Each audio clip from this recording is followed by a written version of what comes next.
Buenos días. Ante todo quiero darle el agradecimiento a los organizadores por permitirme compartir con ustedes la visión que ANIF como Centro de Estudios Económicos tiene sobre el entorno macroeconómico y financiero actual y aprovecho para hacer algunos comentarios sobre las implicaciones para el sector inmobiliario. Quiero empezar dándoles una visión sobre el crecimiento económico. Empezaremos dando un rápido repaso a lo que estaba pasando en los mercados internacionales.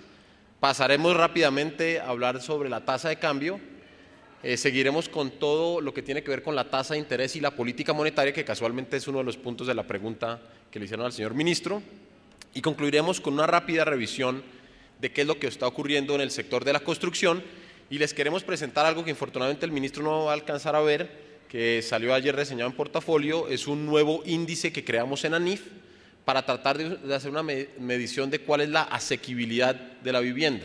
Entonces eso creo que es la contribución nuestra como Centro de Estudios Económicos, de generarles instrumentos o herramientas a los empresarios de los diferentes sectores, entre ellos ustedes, para que puedan tomar unas mejores decisiones, sencillamente aplicando lo que en muchos otros países son instrumentos que ya han sido probados. Entonces quiero empezar mostrándoles qué es lo que ha ocurrido con el crecimiento en Estados Unidos. Tienen ustedes en pantalla dos curvas, una curva negra, que es la variación trimestral anualizada, y una curva roja, que es la variación anual. Aquí es importante hacer una diferenciación porque en algunas oportunidades en los medios y en general creo que una anomalía en los Estados Unidos siempre se está hablando de una variación trimestral anualizada. Comparan el trimestre contra el trimestre inmediatamente anterior y lo elevan a la cuarta potencia, y lo que están diciendo es qué pasaría si este fuera el ritmo de crecimiento durante todo el año. Por eso es que es mucho más volátil, porque están comparando un semestre con el inmediatamente anterior y eso magnifica el cambio. Por eso es que las caídas son mucho más profundas de lo que puede ser la variación anual.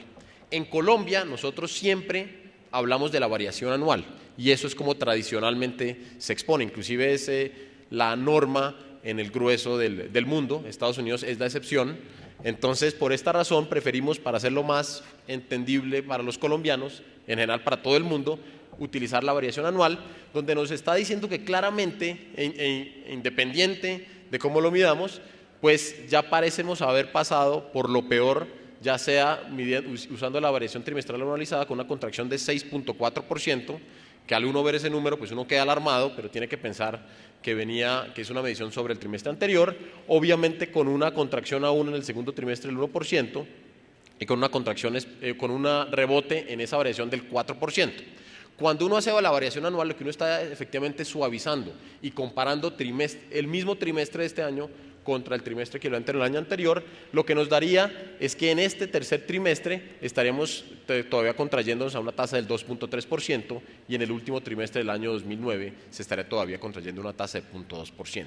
Indudablemente son noticias malas, independiente de cómo se calcule. Obviamente el resultado al comparar año con año nos da lo mismo, es una contracción de 2.4%, una contracción muy fuerte para una economía que se considera lo suficientemente flexible para aguantar los diferentes embates. Entonces esto representa un empeoramiento frente a un año 2008 que ya fue suficientemente malo, con un crecimiento muy magro de 0.4.